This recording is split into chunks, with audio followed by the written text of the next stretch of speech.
ধন্যবাদ সঞ্চালক ডাঙৰীয়া। এটা অতি গুৰুত্বপূৰ্ণ কথা কৈছে আপুনি যে অলপ দিনৰ আগতে গৰিয়সীত এই চুক্তিখনৰ সম্পৰ্কে এটা ব্যাখ্যা দিছে। মই খালি আপোনাক জনাবলৈ পাই সুখী হৈছোঁ, এজন অখ্যাত লেখক আমাৰ শিৱসাগৰৰ 1985 চনত অসমীয়া মানুহে ইয়াণ্ডাবু সন্ধিখনৰ বিষয়ে নজনাৰ কাৰণে তেওঁ এজন অখ্যাত লেখক হৈ থাকিলে। এটা হাততালি দিলে ভাল পাম। এই কিতাপখন লিখি উলিয়াইছিলে, মূল্য তেতিয়া 5 টকা।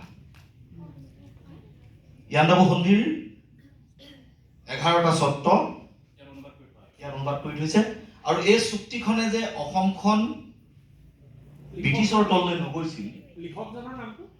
নামটো দেৱেশ্বৰ গগৈ। দেৱেশ্বৰ গগৈ। মই অলপ অনুসন্ধান কৰি চাইছিলোঁ, তেওঁৰ বকতাৰে মানুহ আছিল নেকি, পিছত একেবাৰে হেৰিকে পোৱা নাই। আৰু 1833 চনত যিখন পুৰন্দৰ সিংহৰ লগত চুক্তি হৈছে, চুক্তিখনতো দিছে, সেইখনতে আচলতে অসমখন ব্ৰিটিছে অতি সম্পূৰ্ণৰূপে অধিকাৰ কৰি লৈছে। কিন্তু আজি 200 বছৰ ধৰি আমি আজি অতি সৌভাগ্যৱান যে এইটো চনৰে ফেব্ৰুৱাৰী মাহ চলি আছে, আৰু মাত্ৰ কেইটামান দিনৰ পিছতে এই চুক্তিখনৰ ডেটটো আমি পাম। এতিয়া এই চুক্তিখন ছাৰে কোৱাৰ দৰে যে 1826 চনৰ 24 ফেব্ৰুৱাৰীৰ দিনা স্বাক্ষৰিত হ'ল ইয়াণ্ডাবুৰ নামৰ ঠাইখনত, আভাৰ পৰা মাত্ৰ 45 কিলোমিটাৰ আঁতৰৰ এখন ঠাই।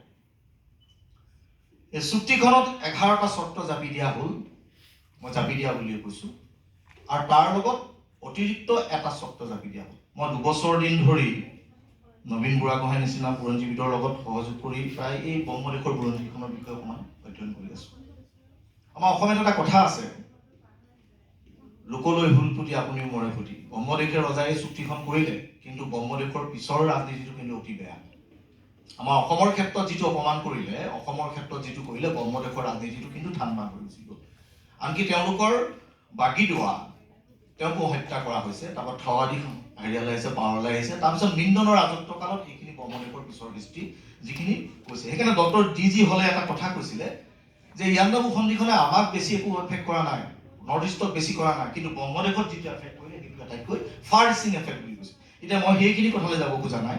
এতিয়া চুক্তিখনত যিখিনি চৰ্ত দিলে, সেই চুক্তিখনৰ চৰ্তবিলাক যদি আপোনালোকে চায়, মাত্ৰ 2 নম্বৰ চৰ্তটোতহে অসমৰ সম্পৰ্কে এটা কথা কৈছে, the king of Ava renounces all claim to Assam and its principality. তাত এটা বস্তু কোৱা স্পষ্টভাৱে কোৱা হৈছে যে ৱেবষ্টাৰৰ যিখন ইণ্টাৰনেশ্যনেল ডিক্সনেৰী, তাত যদি আমি কথাখিনি বিশ্লেষণ কৰি চাওঁ, তাত কিন্তু কৈছে যে claim is a forceful what I should say দাবী, অসমীয়াত যদি কওঁ দাবী, এটা মানে ধমকি দিয়া এটা দাবী, সেইটোৱে ক্লেইম কৰি মানে কি কৰিছে, ব্ৰহ্মদেশৰ ৰজাই অঁতৰাই ৰাখিছে। ঠিক তেনেদৰে 3 নম্বৰ যিটো চৰ্ত আৰু 4 নম্বৰ যিটো চৰ্ত, 3 নম্বৰ যিটো চৰ্ত আৰাকানক লৈ কৈছে, 4 নম্বৰ যিটো চৰ্ত সেইটো চেলুইন নদীক লৈ চৰ্ত কৰিছে। সেই চৰ্ত কিতাপ কিন্তু কি কৈছে, ৰাইট বুলি শব্দটো ইউজ কৰিছে। অসমৰ ক্ষেত্ৰত কি কৰা হৈছে, মাত্ৰ 7 নম্বৰ চৰ্তটোত কৈছে যে এই চুক্তিখন স্বাক্ষৰিত কৰিবলৈ চুক্তিখনত আভা ৰজা আৰু কি কয় ব্ৰিটিছ এইসকলক লৈ যিসকল জড়িত হৈছিলে তেওঁলোকক এই চুক্তিখন মানি লোৱা হ'ব বুলি কৈছে। অৰ্থাৎ অসমৰ এজনো প্ৰতিনিধি নাই, কিন্তু আমি আজি 200 বছৰ ধৰি একেটা কথাকে কি কৰা হৈছে, কৈ অহা হৈছে যে ইয়াণ্ডাবু সন্ধিয়ে অসমৰ স্বাধীনতা হৰণ কৰিলে। এতিয়া এই কথাটো প্ৰথম কোনে প্ৰকাশ কৰিছে, 1884 চনত গুণাভিৰাম বৰুৱাই প্ৰথমবাৰৰ বাবে অসমৰ বেলি মাৰ গ'ল বুলি তেওঁ এইটো লিখিলে। আৰু তেতিয়াৰ পৰা যিসকল হিষ্টৰিয়ান আহিল, তেওঁসকলে প্ৰত্যেকেই অসমক ইয়াণ্ডাবু সন্ধিৰ দ্বাৰা ব্ৰিটিছৰ লগত অন্তৰ্ভুক্ত হ'ল বুলি লিখি আহিল।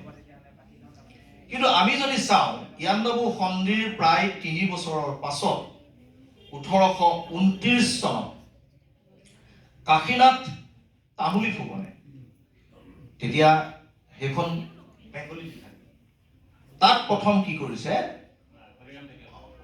সেইখন তেওঁ এই কথাটো উল্লেখ হৰিৰাম ভেৰিয়া ফুকনে এই কথাখিনি কৈছে।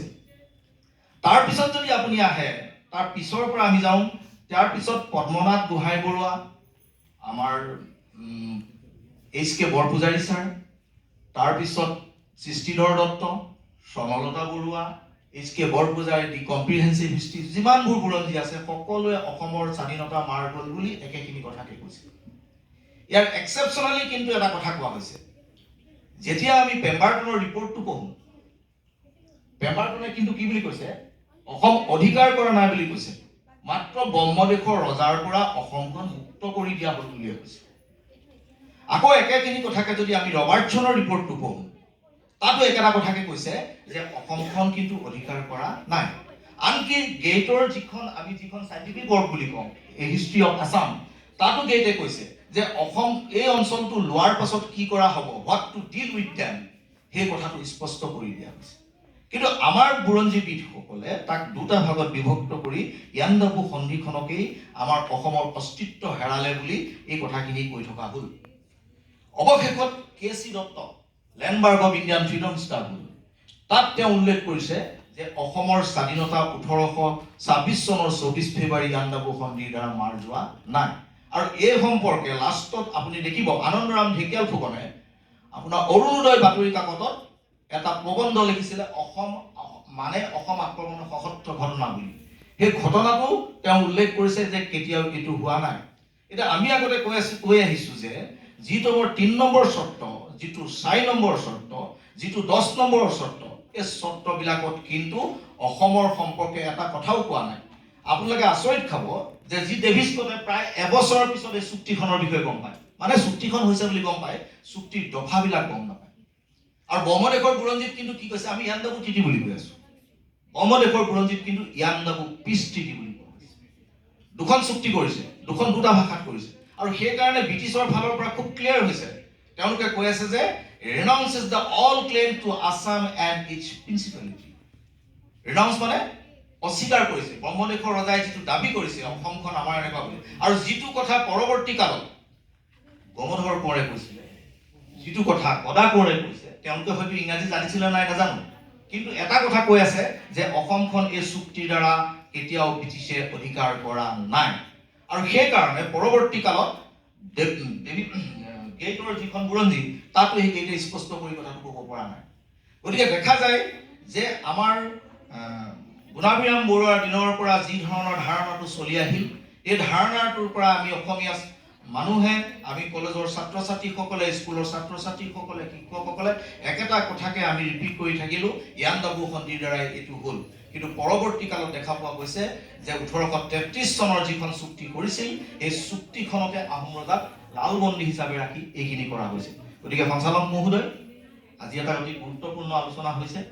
যিহেতু মান আহিলেই, আৰু মানৰ পিছত ব্ৰিটিছ আহিলেই, ব্ৰিটিছক এটা সময়ত চাহ বাগান খুলিবলৈ অসমীয়া মানুহে চেষ্টা কৰা মানুহেই কি বুলি ক'লে যে অসমত মানৰ যুগটো, ব্ৰিটিছৰ যুগটো এক কল্প যুগলৈকে বঢ়াই দিয়া হওক বুলি ব্ৰিটিছক সেইটো ক'লে। আৰু সেইকাৰণে এই জাগিয়াল গোহাঁই মানে আমাৰ এই বিদ্ৰোহীসকলে কৰা, আমাৰ এই বিপ্লৱীসকলে কৰা বিদ্ৰোহক বা বিপ্লৱক কেৰকেটুৱা ভাওনা বুলি ক'বলৈ আগ্ৰহ প্ৰকাশ কৰিলে। গতিকে অসমীয়া জাতিয়ে মানতকৈ, ইংৰাজতকৈ নিজেহে এই চুক্তিখনৰ লগত পাকে প্ৰকাৰণতে জড়িত হ'ল বুলি আমি অনুভৱ কৰোঁ। আজিৰ দিনটোৰ মূল কথাখিনি এইখিনি। পৰৱৰ্তীত যদি কিবা প্ৰশ্ন আহে মই কথাখিনি আকৌ আলোচনা কৰিম। ধন্যবাদ।